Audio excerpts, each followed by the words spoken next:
ዮሐንስ አፈወርቅ። የዛሬው ታሪካችን በቤተክርስቲያን ታሪክ ውስጥ እንደ ፀሐይ ስለሚያበራው ከዓለማዊ ክብር ይልቅ ሰማያዊ ጥበብን ስለመረጠው ስለ ታላቁ ሊቅ ቅዱስ ዮሐንስ አፈወርቅ ነው። አብራችሁን እንቆዩ።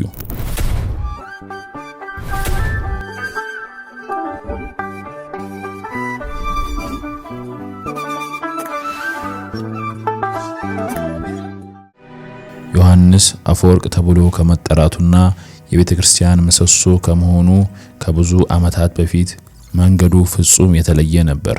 ዕጣ ፈንታው በዓለማዊ ክብር ጫፍ ላይ ለመውጣት የተዘጋጀ ይመስል ነበር። ታሪኩ የሚጀምረው በጥንታዊቷ የአንጾኪያ ከተማ ነው። ዮሐንስ ገና በሕፃንነቱ አባቱን በሞት አጥቶ በእናቱ እጅ አደገ። እናቱ አትናሲያ በዘመኑ ለነበረው ወጣት የነበሩትን በሮች ሁሉ ከፈተችለት።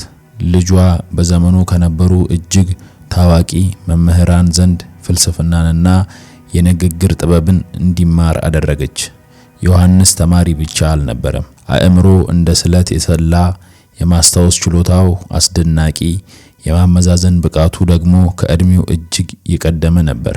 አብረውት ከሚማሩት ሁሉ በልጦ የመምህራኑን ልብ በፍጥነት ማረከ። ከመምህራኑ መካከል በዘመኑ በንግግር ጥበቡ የታወቀው ታላቁ ሊባኒዮስ ይገኝበታል። ሊባኒዮስ በዚህ ክርስቲያን ወጣት አእምሮ ይደነቅ ነበር። በአንድ ወቅት በሞት አፋፍ ላይ ሳለ ተከታዮቹ ካንተ በኋላ ማን ይተካል ብለው ሲጠይቁት ክርስቲያኖች ሰርቀው ባይወስዱት ኖሮ የሚተካኝ ዮሐንስ ነበር ሲል በቁጭት መናገሩ ይነገራል። ዮሐንስ ትምህርቱን እንደጨረሰ የጠበቃነት ሙያ ተቀላቀለ። በዚያ ዘመን ይህ ሙያ ለስልጣንና ለክብር ፈጣኑ መንገድ ነበር። በፍርድ ቤት ውስጥ የሚያደርጋቸው ንግግሮች የተራቀቀው አመክንዮና የማሳመን ችሎታው የአንጾኪያን ከተማ በፍጥነት አነጋገረ። በፊቱ የተከፈተው መንገድ በቀጥታ ወደ ሚኒስቴርነትና ታላቅ የመንግስት ሹመት የሚወስድ ሰፊ ጎዳና ነበር። ሁሉም ነገር በእጁ ገባ፣ ዝና፣ ሀብትና ስልጣን። ነገር ግን ዮሐንስ በልቡ ውስጥ አንዳች ባዶነት ይሰማው ጀመር። የዓለም ጭብጨባ የነፍሱን ጥልቅ ጥሪ ሊያፍነው አልቻለም። የልቡ ምኞትና ሐሳብ ቤተክርስቲያን ነበረች። በዓለም መድረክ ላይ የሚናገረው አንደበቱ የእግዚአብሔርን ቃል ለመናገር ይናፍቅ ነበር። በአንጾኪያ የፍርድ ቤት አደባባዮች ላይ የዮሐንስ ስም በክብር ይጠራል። ወጣቱ ጠበቃ በንግግር ጥበቡና በተፈጥሮ በተሰጠው የአእምሮ ብቃት ማንኛውንም ክርክር የማሸነፍ ችሎታ ነበረው። በፊቱ የተዘረጋው ዓለማዊው መንገድ በዝናና በስልጣን የተንቆጠቆጠ ነበር። ነገር ግን ከፍርድ ቤቱ ጫጫታ ጀርባ በልቡ ጸጥታ ውስጥ ሌላ ጥሪ ያስተጋባ ነበር፣ የመንፈስ ጥሪ። ከዚህ ታላቅ የህይወት ውሳኔው ጀርባ የእናቱ የአትናሲያ ኃይለኛ ተጽዕኖ ነበር። አትናሲያ ገና በ20 ዓመቷ ባሏን በሞት ያጣች፣ ነገር ግን ሁለተኛ ጋብቻን በመቃወም ህይወቷን ሙሉ ለልጇ ስትል ራሷን የሰዋች ጀግና እናት ነበረች።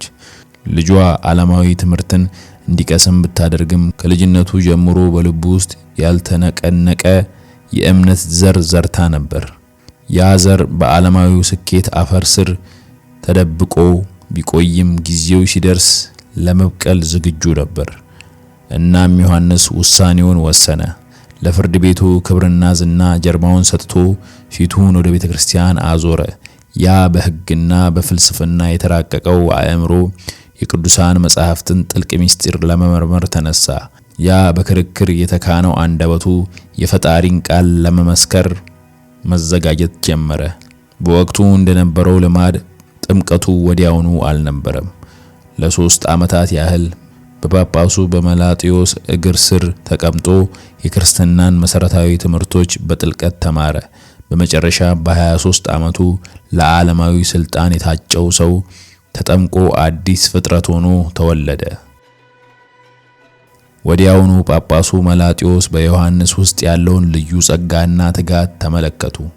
የአንባቢነት ማዕረግ ሰጥተው በቤተክርስቲያን ውስጥ ቅዱሳት መጻሕፍትን እንዲያነብ ሾሙት።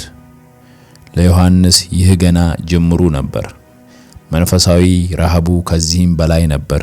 ቀስ በቀስ ሕይወቱን ወደ ገዳማዊ ኑሮ መለወጥ ጀመረ። ቀኑን በጸሎት ሌሊቱን ደግሞ መጻሕፍትን በማንበብ ያሳልፍ ነበር። ለስጋው ምቾትና ድሎትን ከልክሎ ነፍሱን በመንፈሳዊ ተጋድሎ ያጠነክር ነበር። ያ በአንድ ወቅት የአንጾኪያን ፍርድ ቤት ያንቀጠቀጠው አንደበት አሁን በጸጥታ የፈጣሪን ድምጽ ለማዳመጥ ራሱን እያስለመደ ነበር።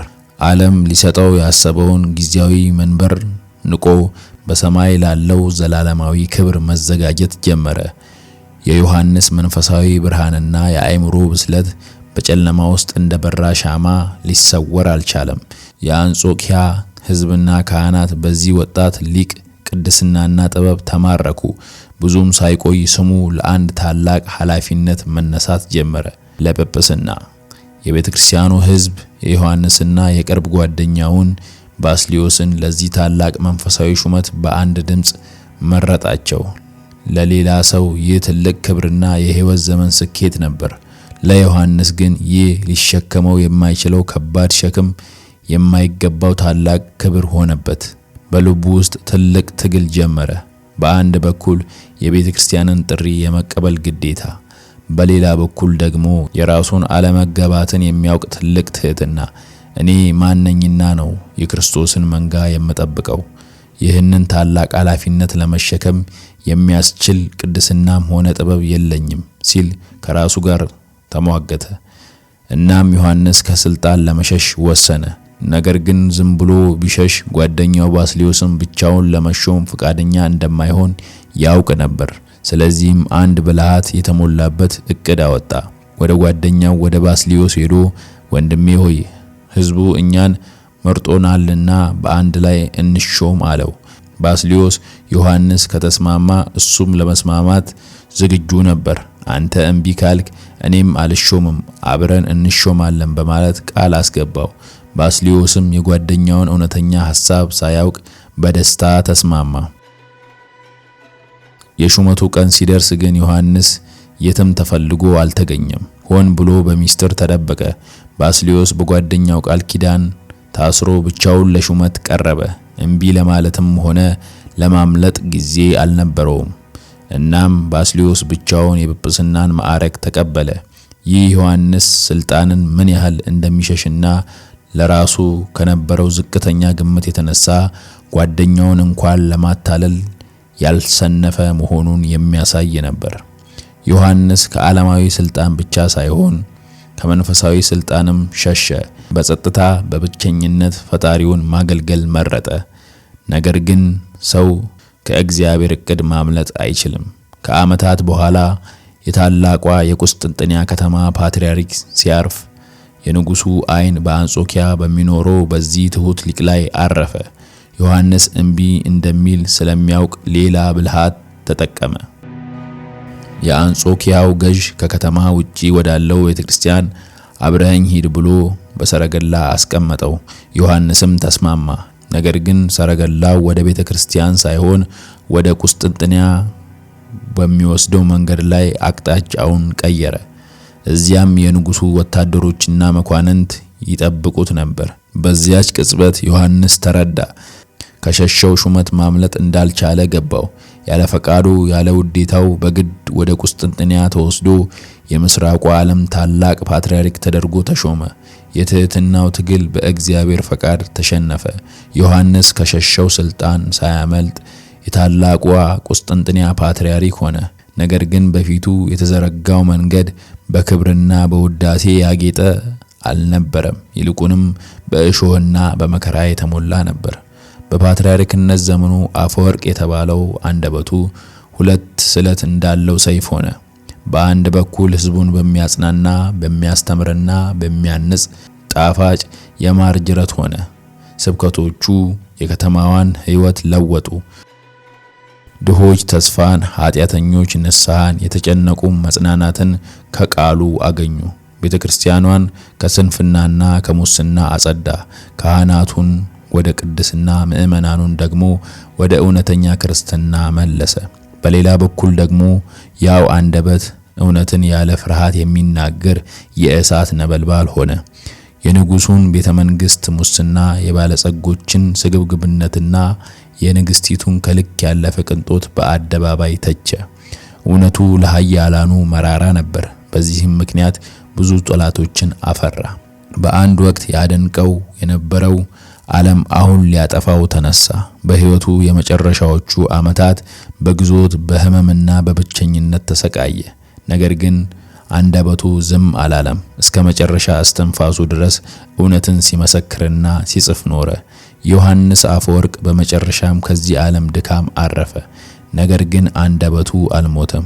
ከ600 በላይ የሚሆኑ መጻሕፍትንና ድርሳናትን ለትውልድ አውርሶ አልፏል።